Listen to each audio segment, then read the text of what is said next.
sebelum melaksanakan ibadah salat selalu mengingatkan kepada para makmum, istawu wala takhtalifu fatakhtalifa qulubukum.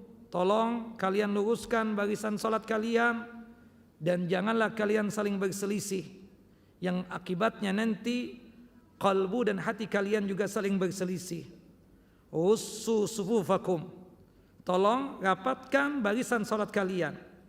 Ya, al-ka'ab bil ka'ab wal mankib bil mankib, mata kaki dengan mata kaki, pundak dengan pundak. Dan ini menjadi kaidah dalam masalah meluruskan shaf. Sebagaimana yang disebutkan oleh Anas bin Malik dan juga oleh sahabat yang mulia Nu'man bin Bashir radhiyallahu anhuma, kata Nu'man bin Bashir, aku melihat seseorang di antara sahabat-sahabat Nabi tersebut menempelkan bahunya dengan bahu temannya, kemudian menempelkan lututnya dengan lutut temannya dan mata kaki dia dengan mata kaki temannya. Dan di sini menunjukkan sekedar menempel, jangan kencang-kencang, jangan keras-keras. Karena kesalahpahaman di antara kita ini, ya, ketika merapatkan shafnya itu bagus, niatannya Masya Allah, cuma kadang salah dalam masalah menjalankan apa yang menjadi perintah Nabi tadi. Dan patokannya untuk meluruskan barisan salat ini mata kaki dengan mata kaki, pundak dengan pundak. Karena takdirnya kan Allah Jalla wa'ala menciptakan kaki kita ini berbeda-beda. Ada yang panjang, ada yang pendek, ada yang besar, ya, ada yang lebar, ada yang kurang lebar dan lain sebagainya. Maka menjadi patokan adalah mata kaki dengan mata kaki, sekedar menempel, jangan kencang-kencang, ya, jangan keras-keras, seperti menekan seseorang sehingga membuat sholat temannya itu menjadi tidak khusyuk, seperti itu. Nah, ini patokannya, Nah, dan ini tugasnya imam untuk mengingatkan kepada makmumnya untuk merapatkan dan meluruskan sholat, ya. Sawu sufufakum fa inna taswiyatas sufuf min tamamis sholat.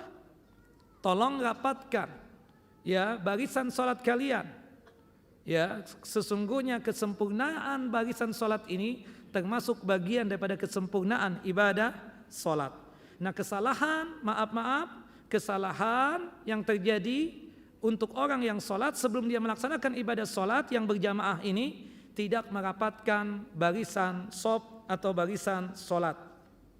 Kemudian termasuk kesalahan juga, nah ini biasanya untuk imam, ya, imam sebelum sholat itu membaca macam-macam, membaca ayat kursi lah, ya, bukannya dia merapatkan shaf atau menginstruksikan kepada makmum untuk merapatkan shaf. Ini yang dibaca apa?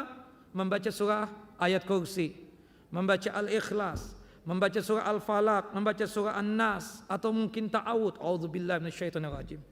Niatannya sih bagus. Ketika kita tanya, Pak, kenapa antum membaca ayat kursi, membaca surah Al-Ikhlas, Al-Falaq, An-Nas? Kata dia untuk mengusir syaitan. Nah, ini kan jadi tidak benar juga. Dan ini kesalahan yang terjadi sebelum melaksanakan ibadah salat. Rasulullah mengatakan apa? Sallu kama ra'aitumuni usalli. Salatlah sebagaimana aku salat. Tidak pernah Rasulullah SAW sebelum melaksanakan ibadah salat beliau membaca surah Al-Ikhlas, Al-Falaq atau An-Nas, ya, tidak pernah, ya, seperti itu. Salatlah sebagaimana yang dituntunkan dan diajarkan oleh Nabi sallallahu alaihi wasallam. Termasuk kesalahan juga adalah sebentar 3 menit membuat barisan salat terputus oleh 2 tiang. Ini hukumnya makruh. Ya, alhamdulillah di tempat kita tidak ada tiang-tiang yang banyak, kita katakan membuat barisan salat itu terputus oleh 2 tiang. Hukumnya makruh. Sebagaimana disebutkan di dalam hadis Muawiyah bin Qurrah dari ayahnya, yang dimana Rasulullah SAW melarang seseorang, ya, atau melarang jamaah salat untuk membuat shaf salat di antara 2 tiang. Tapi Ustaz, kalau kita mendapatkan masjid yang seperti itu, barisan salatnya atau shaf salatnya terputus oleh 2 tiang, sah enggak salatnya? Salatnya sah, cuma hukumnya apa? Makruh. Makruh itu lebih bagus ditinggalkan. Kemudian yang terakhir, kesalahan yang terjadi sebelum melaksanakan ibadah salat adalah melafadzkan niat salat. Usalli salatal isya, ya, bi imam fulan bin fulan ya bi arba'i rak'atin lillahi ta'ala. Ini tidak ada. Ya. Jangankan hadis yang sahih, hadis yang palsu saja, hadis yang maudhu ya tidak pernah menjelaskan bolehnya kita untuk apa? Mengucapkan dan melafalkan niat salat tersebut. Tempatnya niat di hati, di kalbu kita. Ya, an-niyah mahalluha fil qalb. Niat itu tempatnya di mana? Di hati. Bukan dilafadzkan dengan lisan. Jangankan hadis Nabi SAW, perkataan sahabat Nabi saja tidak ada. Tunjukkan satu orang sahabat saja yang mengatakan bolehnya kita melafadzkan niat ketika sholat. Jangankan para sahabat, tabi'in, tabi'ut tabi'in, para ulama, tidak pernah.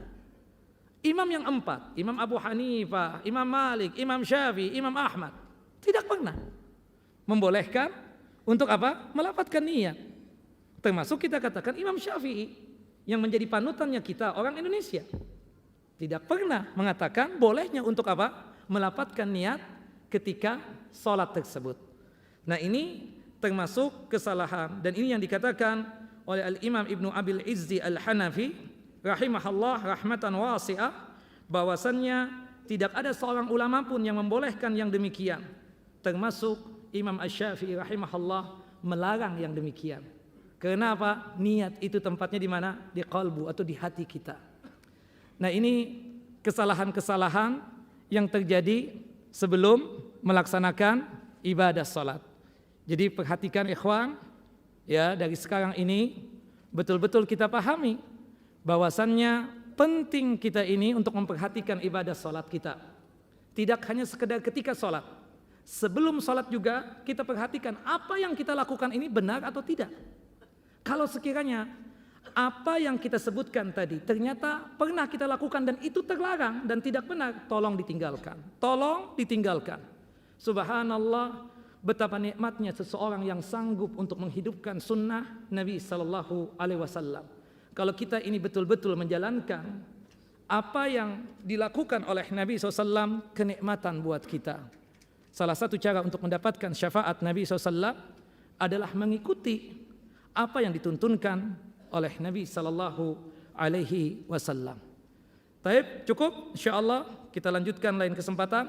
Wa sallallahu ala nabiyina Muhammad wa ala ali Muhammad kama sallaita ala Ibrahim wa ala ali Ibrahim innaka Hamidun Majid wa barik ala Muhammad wa ala ali Muhammad kama barakta ala Ibrahim wa ala ali Ibrahim innaka Hamidun Majid. Subhanakallahumma wa bihamdika asyhadu an la ilaha illa anta astaghfiruka wa atubu ilaik.